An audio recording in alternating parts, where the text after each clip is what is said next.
है everyone, welcome to my channel English with Soni.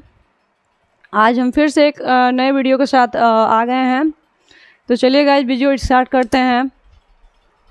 पहला हमारा रूल है, यदि किसी भी इंग्लिश वर्ड में डी और जी एक साथ आए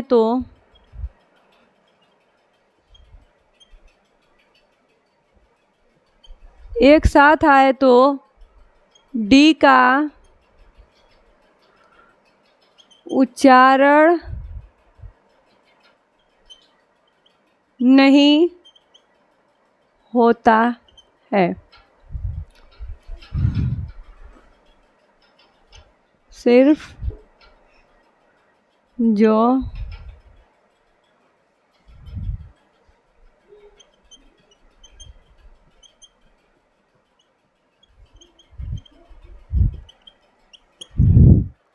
देखिए गाइस, करें यदि किसी भी इंग्लिश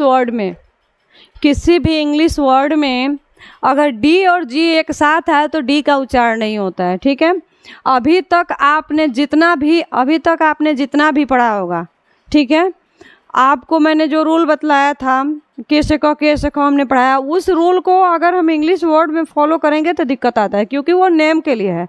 और ये जो हमारा रूल है, आपको इंग्लिश पढ़ने का रूल मैं बता रही हूँ। इसमें जो है क्या है, डी और जी अगर एक पास आए तो हम डी को क्या करते हैं, साइलेंट कर देते हैं। जो का जी वाला जो आपको बतलाई थी मैम, जो का साउंड आता है, सिर्फ जी का साउंड आता है, तो यानी ये दोनों को मिलाकर हम जो पढ़ते हैं। ठीक है, जैसे आप देखिए कह रहा है कि डी का उच्चारण नहीं होता है। एग्जाम्पल मान लीजिए हम लिखते हैं फ्रिज, FRIDGE।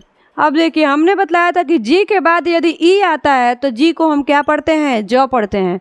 डी को हम क्या कर रहे हैं, बिल्कुल नहीं पढ़ रहे हैं। यहाँ हमारा कैसे यहाँ पे उच्चारित हो रहा है, तो यहाँ पे हो जा रहा है फ्री और यहाँ पे हो रहा है जो, यानी यह जो का उच्चारण यहाँ हो गया, अब फ्री का ये हो गया, यानी फ्रिज। ठीक है, ये वाला जो होता है बिंदी वाला। इसके बाद से देखते हैं हम प्लेज, PLEDGE। ये भी हमारा वही चीज़ है। देखिए प्लेज मिस होता है प्रतिज्ञा करना।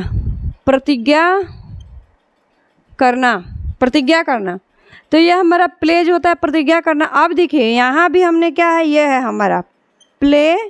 आप लोग को बताए थे दो कॉन्सोनेंट अगर एक पास रहेंगे तो एक को हम आधा कर देते हैं। ये हो गया हमारा प्ले, और यहाँ जी का उच्चारण जो निकल गया, ये हमारा हो गया क्या, प्लेज हो गया। डी को हमने बिल्कुल क्या किया, साइड कर दिया। ठीक है, ये हो गया। उसी तरह से आता है ब्रिज, BRIDGE। जो बिगिनर्स हैं उनको काफ़ी प्रॉब्लम होती है। DG अगर एक पास तो कभी सोचता है कि हम डॉ का उच्चारण करें कि जॉ का उच्चारण करें, उसे समझ ही में नहीं आता। तो यही चीज़ है, या हम डी को क्या करेंगे, साइड कर देंगे और पढ़ देंगे इसको क्या, ब्रिज। ये हमारा क्या हो जाएगा, ब्रिज हो जाएगा। ब्रिज मीन्स पुल होता है, आपको पता होगा। अगला एग्जाम्पल देखिए,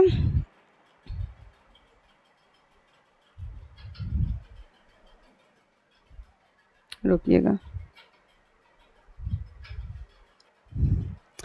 अगला एग्जाम्पल है गैजेट, GADGET, गैजेट। ये बताइए डी का उच्चारण कहीं हो रहा है, नहीं हो रहा है। हम क्या पढ़ रहे हैं, गैजेट मीन्स होता है उपकरण। आप जो है कुछ भी ले सकते हैं। उपकरण में क्या, आप कुछ भी ले सकते हैं। जैसे मान लीजिए कि आप मोबाइल फ़ोन हो गया, या जिससे जो आपके काम को क्या करता है, आसान करता है, वह आपका गैजेट है, जो इलेक्ट्रॉनिक उपकरण हैं। अब उसके बाद से आता है बजट, आता है जो सब लोग अपने घर में बनाते हैं। आपके घर में जो इनकम होती होगी, आय होती होगी, उसी के अनुसार आप जो है बजट बनाते होंगे, वही वाला बजट है।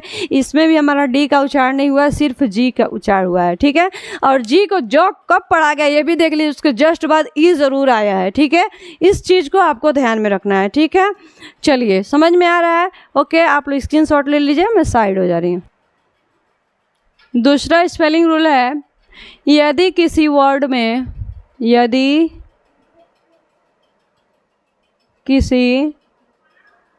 में TIO एक साथ आए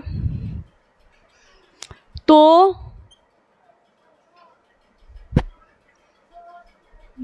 टी का उच्चारण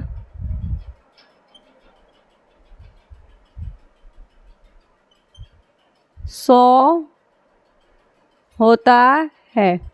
ठीक है, अब आप लोग देखते होंगे बोर्ड पे गाइज कि इसमें हमने एक रूल लिखा हुआ है कि यदि किसी भी वर्ड में टी आई ओ एक साथ आए तो टी का उच्चारण ऑलवेज सौ होता है। ठीक है, आप अपने मन में रिमाइंड करिए, कोई ऐसा है, गेस करिए, कोई ऐसा वर्ड है जिसमें टी आई ओ आता है? बहुत सारे हैं, चलिए देख लेते हैं एग्जाम्पल। पेशेंट ले लीजिए, पी आई, ये वाला ना देखिए, टी आई ओ वाला हमको देखना है। एजुकेशन, एडुकेशन हो गया। कैप्शन, कॉशन,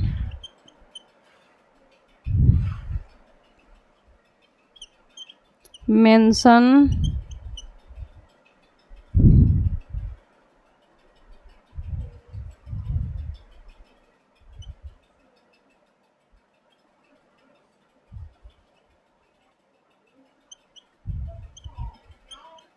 कोटेशन,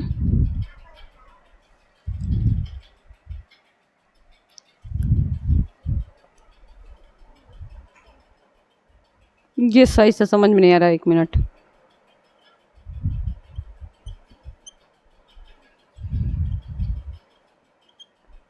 अपने यहाँ देखना है। देखिए एजुकेशन, यहाँ पे डी को हम जो पढ़ रहे हैं, इसका भी एक अलग रूल है, ये हम बता देंगे आपको बाद में। अभी देखिए फिलहाल में यहाँ देखिए जी को जो पढ़ा जाता है, लेकिन यहाँ पे देखिए एजुकेशन यानी टी आई ओ, यानी जो टी आई ओ आया है तो यहाँ पे हमारा क्या हुआ है, सौ साउंड हुआ है। यहाँ भी कैप्शन दिया है, कैप्शन मीन्स होता है शीर्षक। ठीक है, तो इसमें भी आप देखते हैं कि इसमें भी हमारा क्या हो रहा है, सौ साउंड हो रहा है। इसके बाद से आता है, ये हमारा होता है कैप्शन, ऐसे पढ़ना है, कैप्शन शीर्षक होता है। उसके बाद से आता है कॉशन, ये हमारा है कॉशन। यहाँ पे देखिए क्या आया है, सी ए यू यानी कॉ, यानी अर्धचंद बिंदु का जो यहाँ पे क्या है रूल फॉलो हुआ है। आप देखेंगे कि जो के से क, के से ख है वो पढ़ा गया, तो उसमें क्या है क, यानी ए यू से ओ पढ़ा गया, तो उस हिसाब से इसको क होना चाहिए। बट हमारा इंग्लिश का जो रूल है वो अलग है, इस तरह की बीच वीडियो मैं बनाऊंगी। अभी हमको अपने यहाँ पे ध्यान देना है, हमको सिर्फ जो है टी आई ओ एन, हमारा मेन फोकस क्या है, टी आई ओ एन। ये टी आई ओ एन आया है तो इसको हम क्या पढ़ रहे हैं, सौ पढ़ रहे हैं, और ये यहाँ पे हमारा क्या है, क्वेश्चन है। ठीक है, उसके बाद से आता है क्वेश्चन मीन्स होता है जैसे किसी चीज़ का उद्धरण या दो चार लाइन लिखना, मतलब उल्लेख करना। मेंशन मीन्स भी होता है उल्लेख करना, मेंशन मीन्स होता है उल्लेख करना, इसमें भी टी आई ओ है, इसको भी हम सौ पढ़ रहे हैं। उसी तरह से आता है कोटेशन, कोटेशन मीन्स होता है शीर्षक, या आप कोट देखिएगा होगा, जैसे दो चार लाइन कोई लिखा रहता है, किसी लेखक की बातें होती हैं या किसी महापुरुष की बातें होती हैं, दो चार लाइन लिखी होती हैं, वही कोटेशन होता है, कोट होता है। ठीक है, समझ में आ गया, क्लियर गाइज? आगे बढ़ें। एक चीज़ और है, ये क्वेश्चन है, क्वेश्चन मैंने नहीं बताया, क्वेश्चन मीन्स होता है चेतावनी, चेतावनी। देखिए चेतावनी यानी किसी भी चीज़ से पहले चेताना, यानी जताना या बताना, किसी भी खतरे के बारे में बताना। या जैसे आप देखते होंगे एक बॉटल होती होगी, जो दवा की बॉटल है, उस पर लिखा रहता है ना, keep away to reach from child, यानी बच्चों की पहुंच से इसको क्या करें, दूर रखें। ठीक है, तो क्या होता है कि मान लीजिए कि आपने छोड़ दिया, जैसे वो आपको चेतावनी देता है, समझाता है, उसमें क्वेश्चन लिखा रहता है, वो आपको क्या करता है, समझाता है। समझाता है क्यों, कि आप जिसको बच्चों की पहुंच से दूर रखें, जैसे बच्चे क्या कर सकते हैं, उसको पी भी सकते हैं। तो उसी तरह से ये चीज़ें हैं। तो कह रहा है कि बहुत सारी, देखिए जरूरी नहीं है कि दवा के बोतल पे ही रहता है, आपका फ़ोन है उस पर भी रहता है कि आपको क्या करना है, कीप अवे फ्रॉम हीट, यानी हीट से बचाएं, सनलाइट से बचाएं, आग से बचाएं, ये सारी चीज़ें मतलब उस पर कॉशन रहता है, हर जगह हर चीज़ पे जो है कॉशन लिखा रहता है, यानी उसकी सुरक्षा की जिम्मेदारी, किस तरह से वो सुरक्षित रहेगा, कैसे वो डैमेज नहीं होगा, ये सारी चीज़ें कंपनी वाले पहले ही बता देते हैं। ठीक है, वही वाला कॉशन है। ठीक है, आगे बढ़ें, क्लियर है? स्क्रीनशॉट ले लीजिए, साइड हो रहे हैं। अगला हमारा स्पेलिंग रूल है कि यदि क्यू जो होता है, क्यू के साथ हमेशा यू आता है,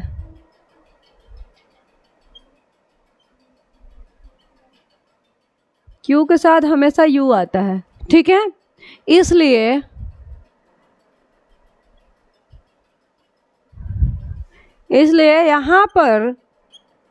यहाँ पर क्यू यू, यहाँ पर यू का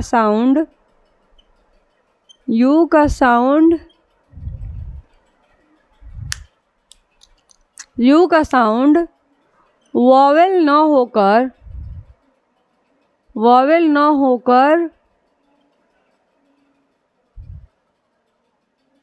कॉन्सोनेंट में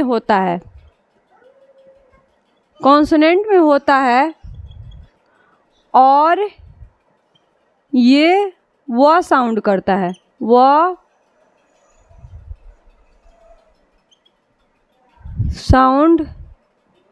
है,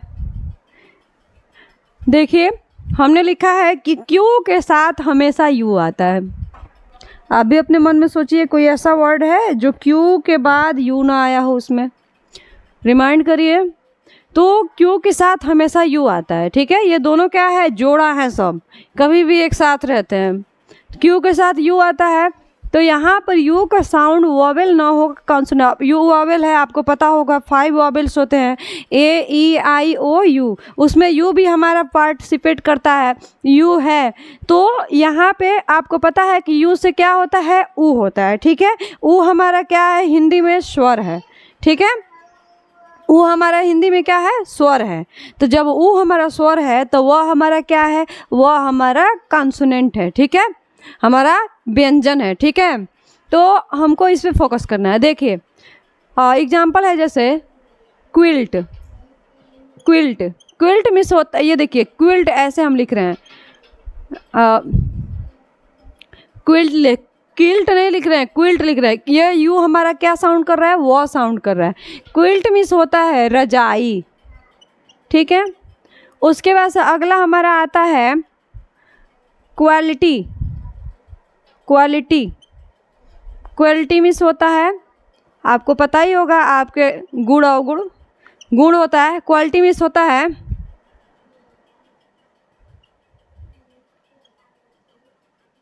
क्वालिटी मिस होता है गुड़, आपके अंदर कौन से गुड़ है अब तो ये आप जानते होंगे। तो यहाँ भी आप देखिए कि यहाँ भी हमारा जो है क्या है, यू जो है वो का हमारा साउंड किया है, ठीक है। उसी तरह से आता है क्वीन हो गया। उसी तरह से आता है क्वाइट मिस होता है शांत या चुपचाप।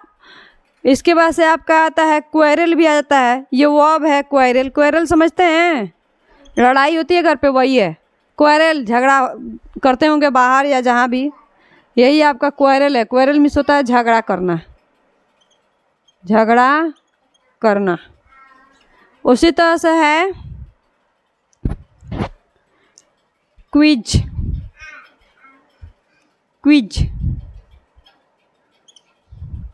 तो ये भी आपका समझते हैं। तो यानी सब जगह आप देखिए कहीं भी क्यू के साथ यू का प्रयोग हुआ है, तो ये दोनों क्या है, एक साथ तो है, लेकिन उसके साथ साथ वॉ का साउंड है, वॉ हमारा क्या है, कॉन्सोनेंट है। ये बात हमको ध्यान में रखनी है। बाकी ठीक है, आप इसका स्क्रीनशॉट ले लीजिए।